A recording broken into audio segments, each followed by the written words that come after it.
Good afternoon. It's just after 1 o'clock. It's Monday, the 21st of July, 2014. Welcome to UK Column News. I'm your host on my own, Brian Gerrish.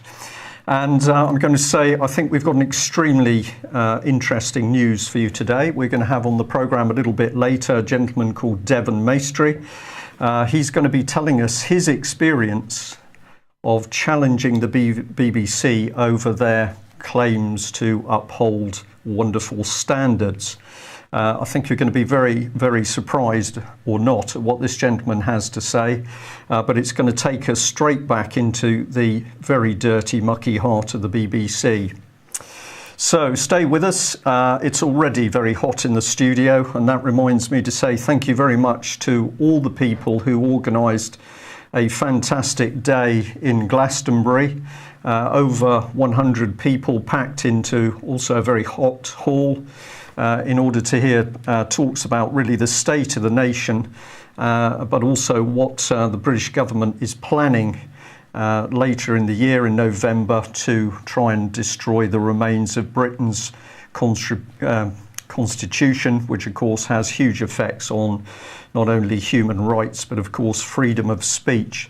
But thank you very much for the team that set up that event on Saturday. We enjoyed it and we enjoyed meeting everybody. So weather, well, it's sunny here in Plymouth. I believe it's quite grey in Peterborough, and a bit of a mixed bag across the country today. Nice day in Cardiff, so there you are. Let's kick straight off with this man, the new Defence Secretary, Mick Fallon.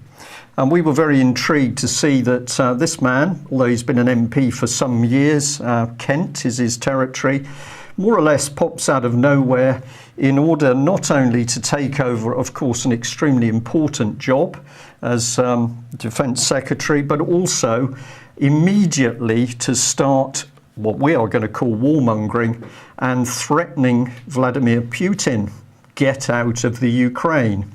So we thought it would be very interesting to actually just say, well, OK, here's this man. Nobody really knows anything about him. He's just arrived in his post. So what is his experience to now be standing on the world stage, threatening the president of Russia, and of course threatening a veiled threat that military forces will be employed in order to sort out the Ukrainian situation, forces which Mr. Fallon doesn't have. So what he's really doing, as is always the case, is rattling sabres, knowing that it will be American men and women who put their lives on the line for any involvement in military action in Ukraine. So what experience has he got? Well, of course, what you need for this job is an MA, a master's degree in classics and ancient history. And he spent 5 years helping to run a chain of children's nurseries, Just Learning, and Quality Care Homes PLC with his business colleague Duncan Bannatyne of Dragon's Den fame. So I don't know what our viewers and listeners will think about this, but when I had a little look into his background, I was just fascinated that clearly a caring man such as this, interested in children's nurseries and care homes, would then be happy to switch to a role on the world stage, where clearly at the moment he is prepared to ramp up angst to help create another war in Eastern Europe. Well, this links us in very nicely with this gentleman. Over to you, Mike. Yes, because Brooks Newmark, of course, famous for having gone over to visit General Idris on the Syrian border, and really very apologetic to General Idris when we failed to go and help the Syrian opposition. But he has been given a new job as a result of the cabinet reshuffle last week, and he is now Cabinet Office Minister responsible for charities in the voluntary sector. And of course what that means is, particularly, well, as far as the UK is concerned anyway, the big society. So Brooks Newmark is now the new man in charge of the big society, and we have to reach out and pull people in from all our communities apparently. But of course it's not just the big society he has responsibility for, because he's over in Rwanda at the moment, and he had his first meetings this morning, and he loved spending time with the kids. So he's in charge of charities, but particularly the big society in the UK, and will be pushing forward the use of the third sector and the taking in of policy from the third sector into government. And that position is within the Cabinet Office, so we'll keep an eye on that.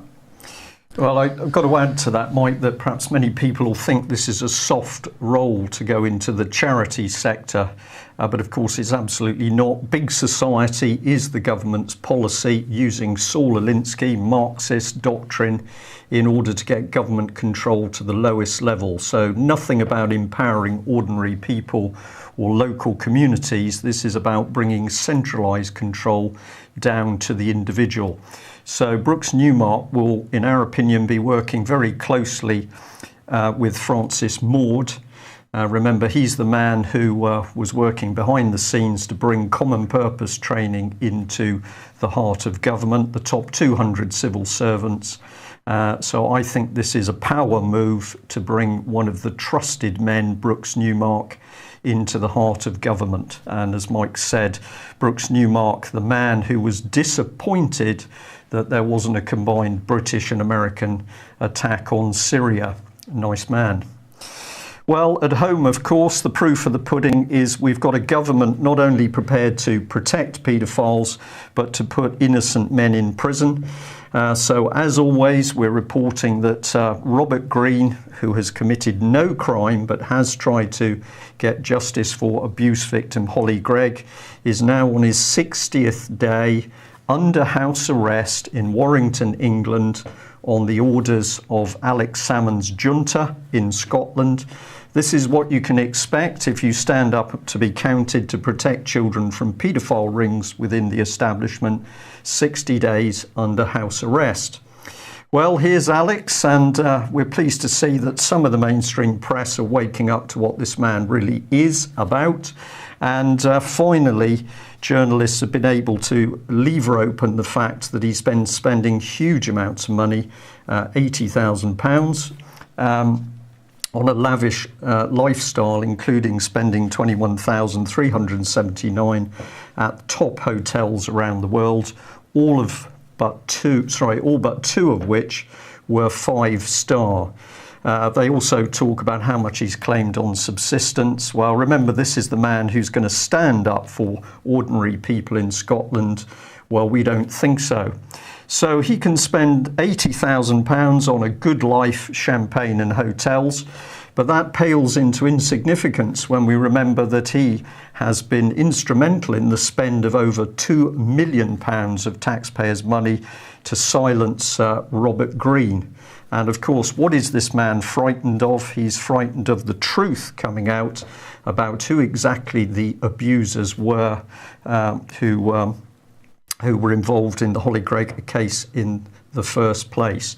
So there we have it. These are the sort of politicians who think they are above the law themselves. They think public money is there for their own enjoyment. And of course, when the truth starts to come to the surface, well, you can expect to be put in prison without a trial. And here she is. Well, Melanie Shaw, we're just repeating the information. She is due to appear in Nottingham Crown Court this coming Friday, charged with arson with intent to endanger life. We're asking as many members of the public as possible to attend, and we're saying to see that the police and witnesses and court do their proper job. And we're delighted to say that some members of the public have now made contact with Melanie. So we've been told that a number of people have received letters from her. We're going to give you some more information about how to get in touch with her. But we'd like to say thank you, all the people who've contacted us with information about Melanie. And I really am heartened to learn that so many of you see the significance of this case. Very, very vulnerable whistleblowers in matters of child abuse, not receiving the protection they deserve from the police, but instead being banged up, we would say, to silence them. Well, we're also going to bring to your attention the local MPs in the Nottingham area, because with the exception of John Mann MP, no action has been taken for Melanie at all. Thank you to the person who sent in this email this morning. This is a response from the PA to Chris Leslie MP. It says, "Dear Mr. C, thank you for your message to Chris Leslie. Mr. Leslie would need Ms. Shaw to contact him direct, perhaps best through a solicitor. Yours sincerely." Well, here's the man. And the significance of this email, of course, is that Melanie did repeatedly try to contact her MPs, but they did not want to know. This is very similar to Robert Green's local MP, who I now understand has had a little bit of a change of heart, but a children's home in this man's constituency, a minimum of 100 children are abused. These are the ones we know about. What has this man done? Absolutely nothing. So we'll leave it to the public to decide what should happen to this man, but we're very grateful if you feel you can email or write a letter. Another information passed through to us concerning the sheer state of Nottinghamshire police. Are they fit for purpose? We think not. This is from a website which has been listing police convictions against police. So they're listed with the date of the offence or the conviction, the name of the police officers, their police force, a rough outline of the police and what the result was. And the important thing about this site is that if you go there and have a look at this list, which really does open your eyes, you can click on the source and see the original mainstream media reports. We thought it would be interesting just to have a look at Nottingham. Well, the first thing we discovered, of course, is this, which Nottingham Post has kindly produced, I think today, 18 police sacked for misconduct since 2012. And if we do a search of that database that I've just shown you, we get a number of officers from Nottingham: corruption in public office, common assault and misconduct, killing of a 2-year-old child, sex with a 13-year-old girl, raping a mother in her own home, misconduct, and sex with a vulnerable woman, and some preceding charges with misconduct. So we would simply say, is Nottinghamshire Constabulary fit to investigate the abuse of children within its own police area? And our view is absolutely not. We'll reinforce that by just bringing in this lady, former Nottingham's Chief Constable Julia Hodgson. And here's the BBC article. Notice the BBC very good at reporting the failures of others, not so good at reporting on themselves. But Nottinghamshire police failed to protect a vulnerable family, resulting in 2 of them being shot dead in a gangland revenge killing. And they were killed at their home in Lincolnshire in August 2004 in retaliation for a shooting. And Julia Hodgson admitted, well, more could have been done to protect them. So people dying here, in our opinion, this just shows what happens when vulnerable child abuse victims come forward. Is this the reason why victims around Beechwood Children's Home are frightened of Nottinghamshire police? And perhaps if we just emphasise the point a little bit more, we'll come back to this lady. And here's another BBC article from the 14th of February 2012, in which a whistleblower has settled a very, very large sum of money. Basically settled, he was a whistleblower, Nottinghamshire police suppressed it, and I think bullied, intimidated him. But he's now taken that huge sum of money with, of course, a gagging order. So here we are again, Nottinghamshire police not protecting whistleblowers, but bullying and intimidating them. Take the money, but keep your mouth shut. If you haven't written to Melanie yet, this is her address. We're a little bit confused at the moment because Sodexo, the company running Peterborough Prison, assured us that a prison number was not needed. However, on letters that people are now receiving from Melanie, it's clearly being stated that prison number should be used. Here it is, A4126DE. Her room number is B1.3, and put your name on the back of the envelope. She also needs stamps. We understand that despite the billions being spent on the prison service, Sodexo can only afford to give prisoners 1 stamp per week. But do get in contact. And before we move on to our guest today, I'm also going to put up this alert for a gentleman called Brian Peed. This man has previously been accused of being a paedophile. In fact, he is a whistleblower on child abuse, and it appears interesting for us that he has suddenly been picked up by the police, and I understand that he's been moved around 4 or 5 prisons in the last couple of months. So it seems that every time people track him down and can start to arrange visits and to get back in touch with this whistleblower, he's suddenly moved to yet another prison. And we would ask, does this man hold important information pertaining to high-level paedophile rings that the state is desperate to cover up? Well, that brings us perhaps nicely onto the BBC, and we're just going to say it was a little while ago that the UK column News analysed and exposed the true scale of corruption at the heart of the BBC, and we revealed the secret and dangerous political agenda being funded on the backs of the licence payer. Well, thank you, Telegraph, because the Telegraph's got a major article on this lady, Jenny Murray from Radio 4. She is a very high-level reporter, earning a lot of money. But this article details how the fact that chauffeur-driven cars have been used to take her dogs around the country because she refuses to leave them at home when she's doing her important business with the BBC. Never mind money for investigating paedophiles in the BBC. If your dogs are a little bit unhappy because they're home alone, then send a chauffeur-driven car. Quite amazing stuff. This is just part of the sort of stuff that we can see over the BBC, of course. And here we are, the story of the BBC, our public purpose and how we're funded. So the BBC, very, very pleased and proud of their public purpose, and of course tied in with the Charter. We get a mission statement to enrich people's lives with programmes and services that inform, educate and entertain. And we've got a vision, which is to be the most creative organisation in the world. And here are the values: trust, audience is at the heart of everything we do, pride in delivering quality and value, creativity, lifeblood of the organisation. We respect each other and celebrate diversity.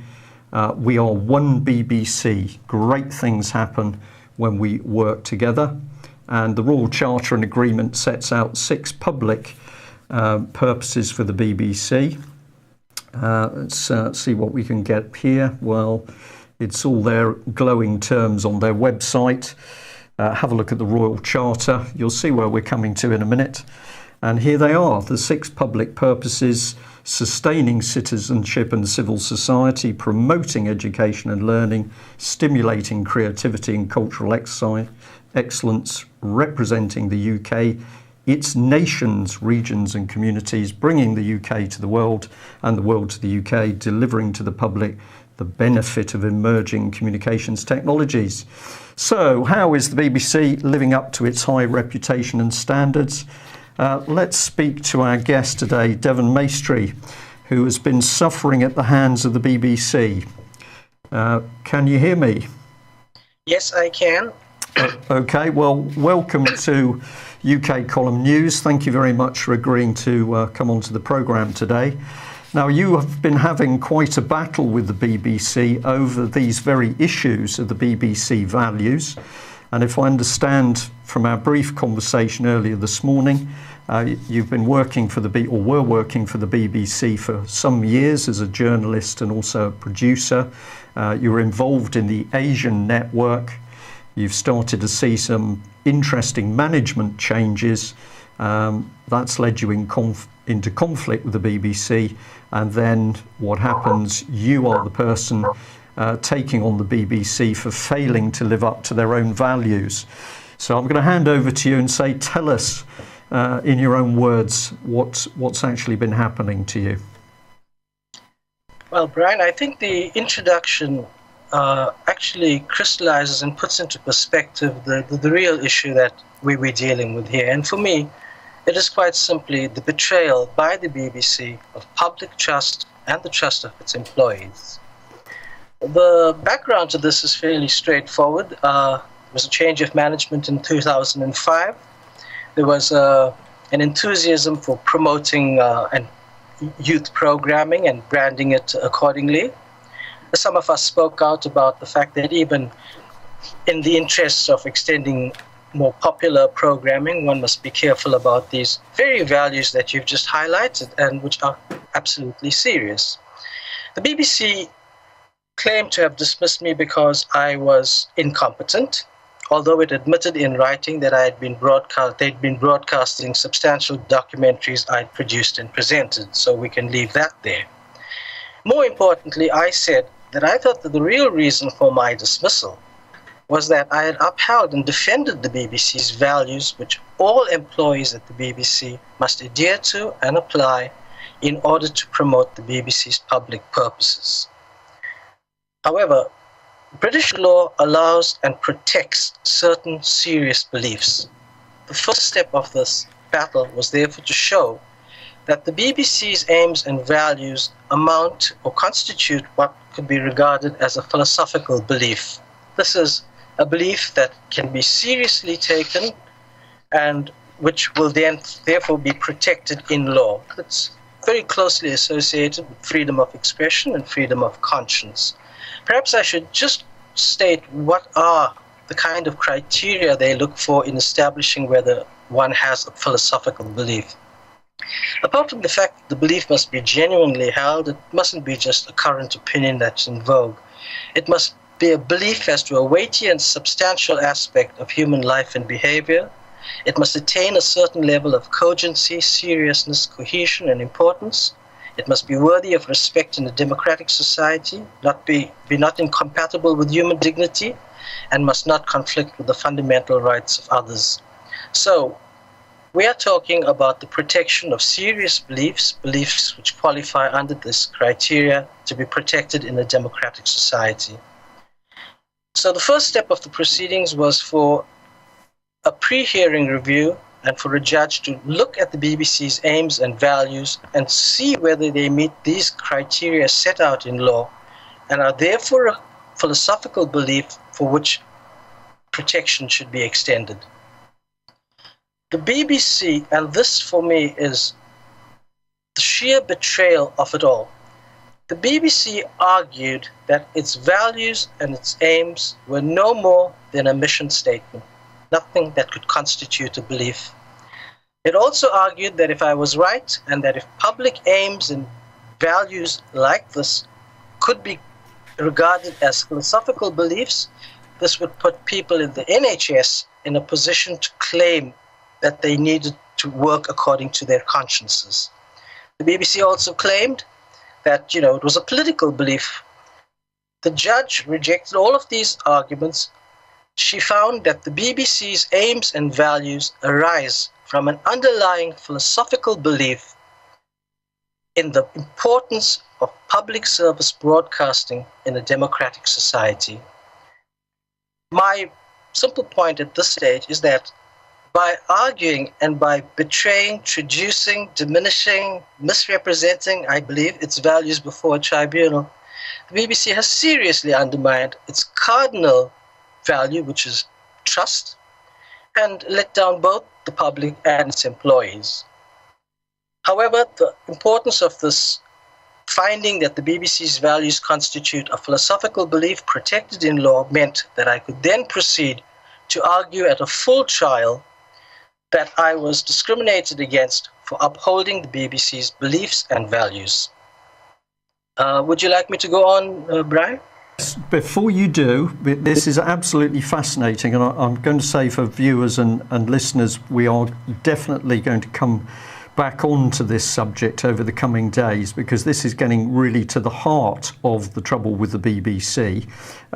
But just Devon, before you move on, just in simple terms, explain the procedures that you had to go through, which ultimately brought you to a top tier, I think it was a top tier tribunal, or if it was court, correct me.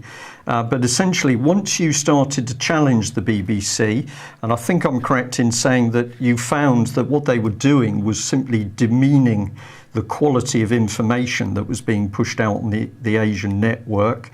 So you were unhappy with that falling of standards and you challenged it. So what happened in simple terms? They challenged you and then eventually they sack you. Is this correct? That's more or less, that's fairly accurate. What happens is you voice reservations as senior journalists, and as you are committed to, you're not directly opposing policy, etc., but you're reminding that our business, the public interest, the service we provide, the BBC values guide the way in which inform our work and our public purpose. So you've got to, no matter how you make programs, at the end of the day, they must conform to these values which define the BBC's essence, its soul, its mission. Yeah. To answer your question, management gets upset about it. They don't like being challenged. They marginalized. It's the usual thing. And it's not just me. I've seen others suffer much, much worse, which is probably the thing that affected me more. I've been through some of this rough stuff before. But this is what happens. You get good journalists being marginalized. You get others being silenced. I have worked in apartheid newsrooms, and I will frankly say that I have never come across more fearful newsrooms than in Britain. So to answer your question, and just to wrap it up, Brian, yes, there are all kinds of forms of marginalization, intimidation, etc., and then they proceed to a capability process, which in this case ran for 3 years. And strangely enough, across that entire 3 years, nobody inquired as to what were the performance issues themselves. Those were only investigated after I was dismissed, and then turned out to be quite ludicrous in a court of law, where the BBC says, I am unable to produce a basic package, but admits in writing that I have been producing substantial documentaries which they were broadcasting even up to the time when we went to court. Yeah.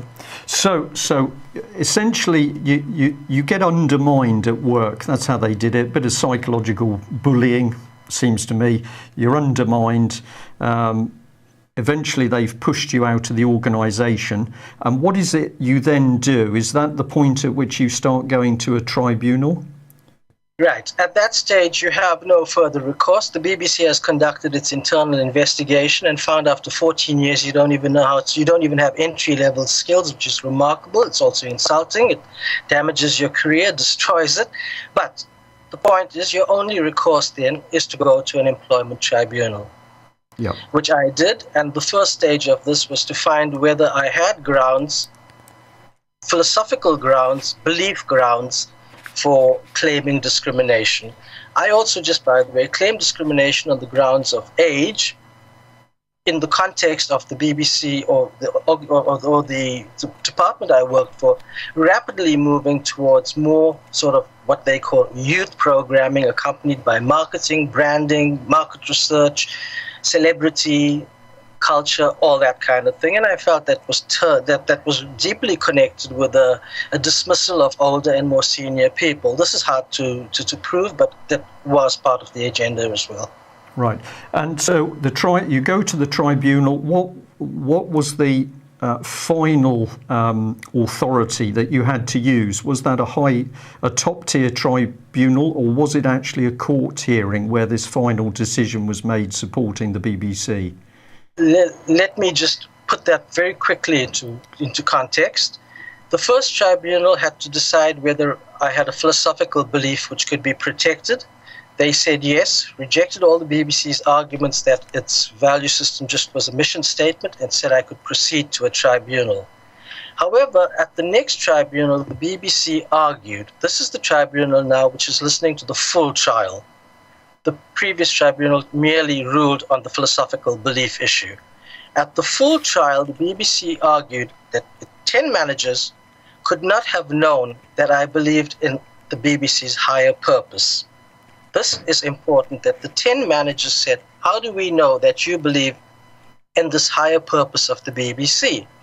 And the answer to that is very simple. The BBC values, which you've just shown up so neatly, the BBC's entire constitution, rooted in the charter, all that it says about its values. But most importantly, the BBC values must be followed by everybody. And if everybody has to follow them, then everybody knows we have a shared belief in the BBC's higher purpose.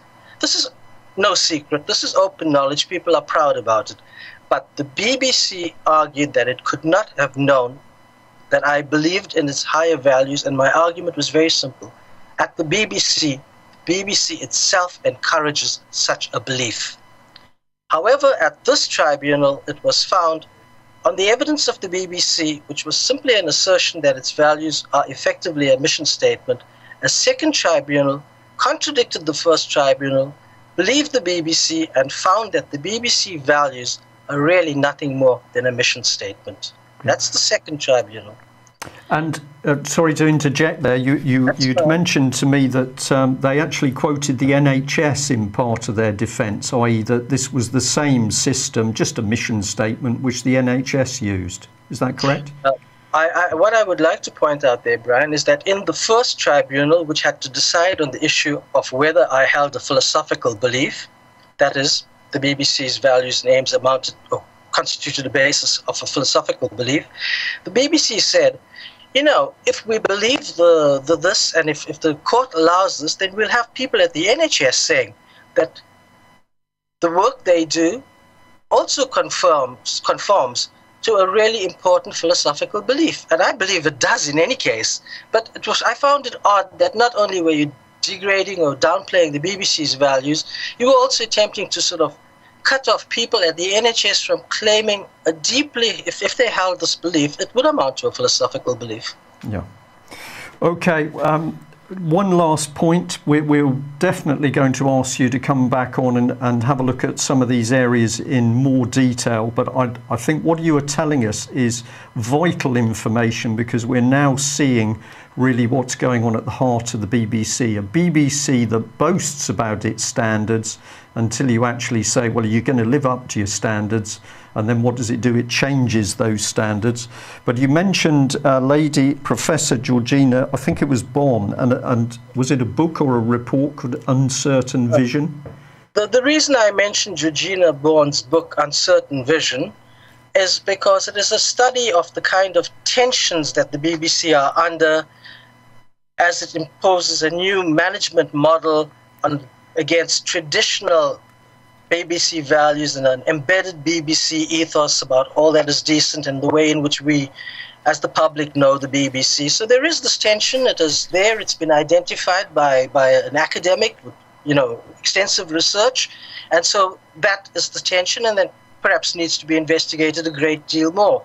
I just want to finish by saying, Brian, when the second tribunal rejected the judgment of the first tribunal, I then appealed to the Employment Appeal Tribunal, which is the higher tier, which rejected it. This matter then went to the Court of Appeal, and the Court of Appeal was asked, these are the points of law, and these points were very simple. Is there any evidence to justify the tribunal reaching a finding that the BBC values are a mission statement? There was no such evidence, is my claim, and if there is such evidence, then it means that everything you've showed us about the BBC at the beginning of this section doesn't make any difference, because that's not what the BBC believes in. That was the first point. Was there any evidence? The second point is, how does anybody go to court if one tribunal reaches a decision, says you can go ahead, and then you are punished by a second tribunal for appearing before it, because according to them, you were completely misconceived, because clearly the BBC values are a mission statement, not, as the first tribunal found, a profound democratic statement of belief in a democratic country. Okay, well, I'm going to say We've got it, haven't we? We're now at the point where we can see the heart of the BBC, but of course what you're also illustrating is the fact that the moment we get near the tribunal system, and remember of course that this is a closed door operation. We haven't got a jury sitting in judgment of this. We've simply got supposedly learned judges making decisions. Devon, I'm going to say thank you very much for joining us. We will be speaking with you. I'll give you a call after the programme today, and I very much hope that we can get into this matter over the BBC in a lot more detail. So thank you very much for joining us. Thank you, Brian, and thanks for taking an interest in what I think is a deeply important issue which is being ignored by the NUJ and a whole host of organisations. Thank you again. Okay. Well, we're going to move on, and we're going to get in some international news, but just to reinforce what we've just heard, and I apologise, well I don't, for showing this again because it's so important. This was the boss of BBC Radio 4. Have a look at what was being said about him. He claimed that female journalists do not have thick enough skin to deal with the show's incredibly difficult environment. What is that environment? Bullying, lies, cover-ups? Well, we don't know, or do we? Because, of course, when this lady, Nicola Stambridge, had volunteered to start working on the Oxford and Cherbourg College abuse case, she was pulled off. And although we've got a recording of her backing out, if you listen to that recording carefully, the inference is that it was actually the editor and his team which made sure she didn't get too close to victims of child abuse. Can we up the ante? Well, Mike, you found this article today which really, I think, says a lot. Yes, because of course anybody that's been following the Jill Dando case for a long time knows that there's never been any satisfactory explanation as to why this woman was murdered, but perhaps we start to get a clue here. So this is an ex-colleague who used to work on Crime Watch, I believe is what the Star is saying, but who wants to remain nameless, is saying that Jill Dando had been investigating high-level paedophile activity, had taken what she discovered to the BBC, who had tried to bury the story. She continued to push, and the colleague says, I don't recall the names of all the stars. Now, she was talking about high-level paedophile rings, including very famous names within the BBC, of course. I don't recall the names of the stars. Now, I don't really want to implicate anyone, but Jill said they were surprisingly big names, and he went on to say, I think she was quite shocked when told about images of children and that information on how to join this horrible paedophile ring was freely available. And so she continued to push, and I suppose the point of this article really is, was this part of the reason, or perhaps the whole reason, that she was eventually murdered a couple of years later? Well, we're going to keep digging, and we're going to ask our audience to keep digging into these affairs. Amazing connections. If you start to have a look at Jill Dando and the people around her, it certainly gets pretty deep and interesting very quickly. Another report from Exaro saying that there's now an audio file. This is in relation to a customs man who was aware of a particularly unpleasant video of child sex abuse, and he's saying that, well, actually you can see the Member of Parliament in that video. So the inference from Exaro is the lid is going to come off this thing. But isn't it remarkable that at the moment we see Westminster doing everything it can to protect the lid coming off political paedophiles? And of course they're prepared to use heavy forces. The Mail here has got a very good story where the editor of a local newspaper had a heavy mob arrive at his offices in 1984 after Barbara Castle had passed him a dossier naming paedophiles in Westminster, and he was effectively threatened with going to jail for a long time if he dared publish it.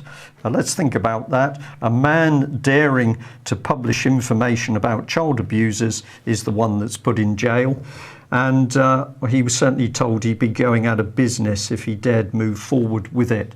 So that was a heavy mob of special branch, and the conclusion, common sense conclusion, must be that Britain's police forces and indeed security forces are being used to protect the establishment paedophiles in Britain. Mike, take us to another part of the world. Well, let's see. Obviously, as everyone knows, since the MH17 crash last week, the anti-Russia rhetoric has been spectacular. We just had a wake-up call. Perhaps that's just like 9/11. But we're also furious, apparently, and we're absolutely determined to find Russia guilty, of course. And Putin will have to jump through hoops, according to Chatham House, if our determination that he's guilty results in the right result. And let's see what happens next. Russia has to end the heartless spectacle.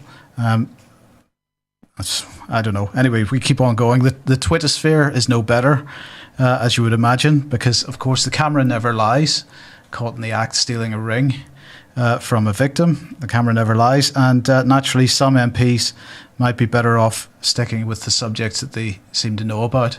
So number one on the travel restrictions should be Putin. So it's all about Putin. But perhaps here we start to get to the truth, because according to the Telegraph, Putin unchecked is a threat to Britain's economy.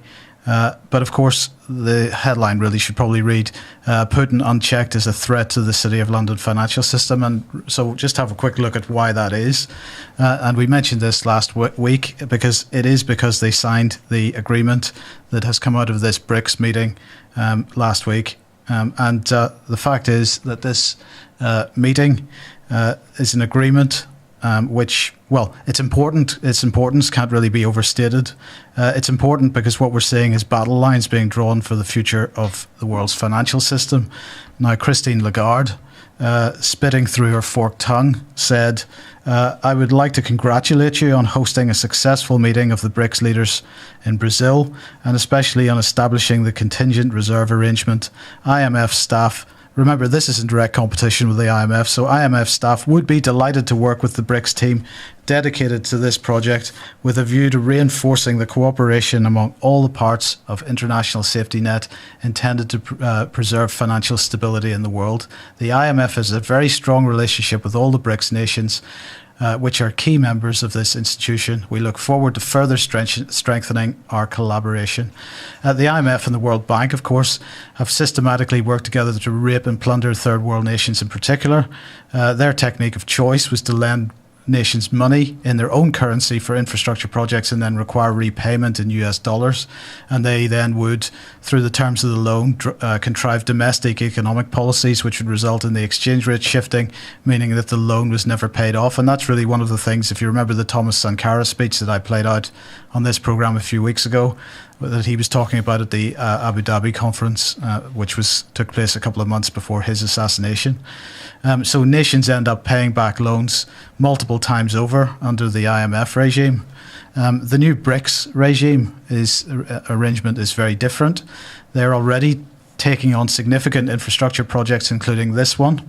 And really, can we imagine the impact of a second canal from the Atlantic to the Pacific? What impact that would have on world trade when there's an effective monopoly on the Panama Canal at the moment? So here we are, Nicaragua, the only second in terms of poverty, only second to Haiti. And this project would really change the lives of everyone in that country. And my understanding is that in order that they're already looking at actually fixing exchange rates applied to any deal done under this new alternative to the IMF. So that's really what Osborne's scared of, and that's why Russia is being blamed for the MH17 event, which begins to look more like Operation Northwoods every day, I think. This BRICS arrangement is tantamount to a declaration of war on the current global financial oligarchy, just as Putin declared war on the Russian oligarchy after his first term as president. And the global financial oligarchy's answer looks increasingly like they're aiming for a literal war with Russia as the first target for the reasons that we've just mentioned. So I think we should applaud this BRICS initiative and kick anyone associated with the City of London financial system out of this country, in my opinion. But you may have a different view, Brian. I think it's going to be fascinating to watch this. Finally, we're starting to see the international monetary system beginning to squirm because somebody started to take them on. So I think we want to be optimistic for a change. The more information that comes out over these sides forming, the more we're going to understand exactly how the monetary system's been used to control all of us over very many years.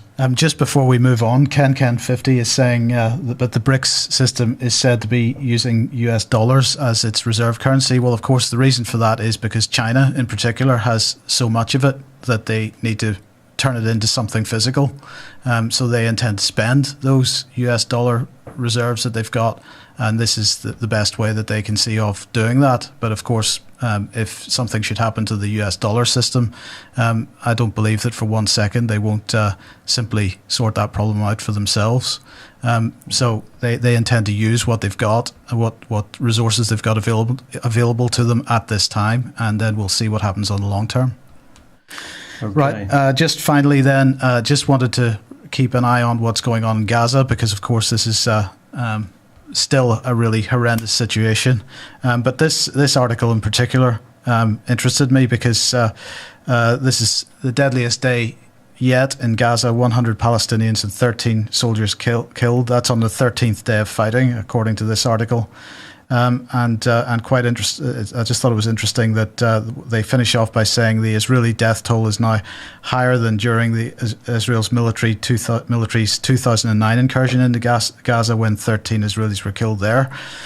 So I don't really know what message is being sent out via this article, but there seem to be a few coincidences there. But anyway, at the end of the day, it's still an absolute disgrace what's going on in Gaza at the moment, and something needs to be done about that as well. Of course, needless to say, Tony Blair is absolutely devastated.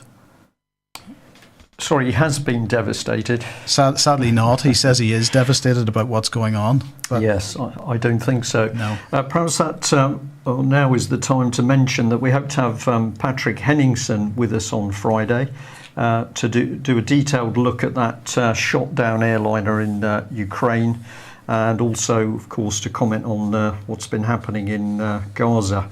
Do we have a time for that yet, Mike, or not? Probably. Well, we're going to. That'll be on the UK column news as usual on Friday at 1:00. On Friday, yeah.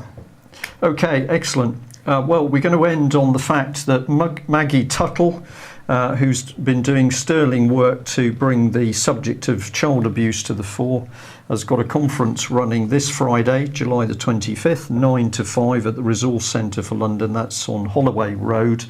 There are 141 tickets left. Donations are welcome. There's the website if you want to go and have a look at it. There's a number of different speakers from the political spectrum to legal, to people who in particular have been campaigning against the abuses within psychiatry. I would say to anybody who goes along, have a good listen to those speakers and decide what needs to be done and who is doing the right things, because it's clear that as the truth comes to the surface about the scale of child abuse in UK, we've got to deal with the paedophiles within the establishment, Westminster, police and security services, for example, if we're going to stamp this thing out. So listen to those speakers and make your own mind up as to who is actually putting out the solution to deal with these paedophiles in positions of power. And let's bring a video camera along if you're going to it, and maybe produce a 2 or 3 minute report for us to put out on the following UK column news. That would be fantastic. That would be brilliant. Remember to have a word with Maggie on that and see what arrangements are for filming. But yes, film clips, of course, vital, because those can get out to many more people. Just before we go, Brian, okay. Tonight I'm not 100% certain what is happening with. I know for sure that there'll be no fracking nightmare tonight because Ian Crane is up in the northeast of the country. He believes that he will have a Crane report for me in time. I'm hoping that's the case. Please join us to find out, of course. But we'll put something else interesting on if he doesn't manage to get me what we need in time. Okay, just a final comment. I should have asked the question for our BBC whistleblower, Devon, who spoke earlier. I don't remember seeing any BBC reporting on these very, very important tribunal cases. So I wonder whether we could ask the audience to help us by researching to see whether the BBC bothered to report on one of its own employees challenging the BBC management over their failure to live up to their own standards. Was that actually put in the public domain by the BBC, or was there a media blackout? I think that brings us to the end of today's programme. Do write to Melanie if you haven't already done it. We're going to say please keep these emails going out to MPs asking them what they are doing, because this is about real democracy in action and putting these people on the spot. So don't think an email to an MP does nothing. One email does a little bit, 10,000 does quite a lot. So it's up to all of us to take this fight to the doorstep, these despicable people who are clearly not doing their jobs. Thanks for joining us. We'll be back same time tomorrow, 1 o'clock. Bye-bye.